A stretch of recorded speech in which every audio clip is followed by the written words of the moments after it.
போனா போகுதுன்னு அந்த பாரதிய என் பக்கத்துல இருக்க விட்டதுதான் தப்பா போச்சு.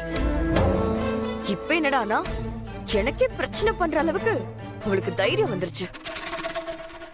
ஆதி நம்ம பக்கம் இருக்காருன்னு நினைச்சேன். ஆனா ஆதி கொஞ்சம் கொஞ்சமா அவ பக்கம் போய்கிட்டு இருக்கிறத என்னால ஏத்துக்க முடியலன்னு. அதெல்லாம் நீ சொன்னதுக்கு அப்புறம் தான் எனக்கே புரிஞ்சுது. அவசரப்பட்டு அவளை போட்டு தள்ளலான்னு நினைச்சது இப்ப நமக்கே பிரச்சனை ஆயிடுச்சு. அவ அதையே புடிச்சுக்கிட்டு ஆதி உயிருக்கு ஆபத்து இருக்குன்னு தனியா ஒரு டிராக்கே போடுறா.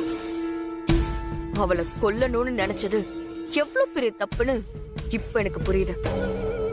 நாம மட்டும் இந்த விஷயத்துல மாட்டிருந்தோம், தேவையில்லாம கோர்ட்டு கேஸ்ன்னு எல்லாமே தப்பா இருக்கும். ஆனா இப்ப நம்ம பண்றதுதான் சரி. அவளாலதான் ஆதியோட அம்மா செத்து போயிட்டாங்கன்ற குற்ற உணர்ச்சியை நம்ம அதிகப்படுத்தி அவளை மனசார சித்திரவதைப்படுத்துறது. பர்ஃபெக்ட் மித்ரா. இப்போ நாம் எடுத்திருக்கிற ரூட் தான் கரெக்ட்.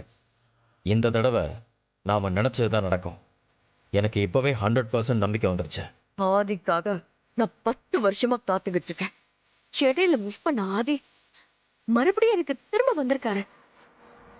அது அவ்வளவு ஈஸியா நான் விட்டுருவேன். நானே விட மாட்டேன்.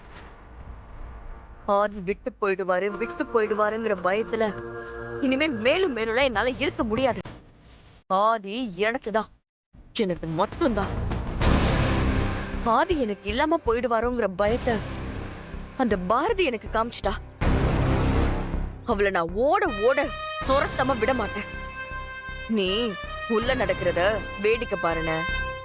அவ குற்ற உணர்ச்சியில நடுங்கிறத நான் பார்க்கணும். கண்டிப்பா மித்ரா, நானும் அதை பார்க்கறதுக்காக தான் வெயிட்டிங்.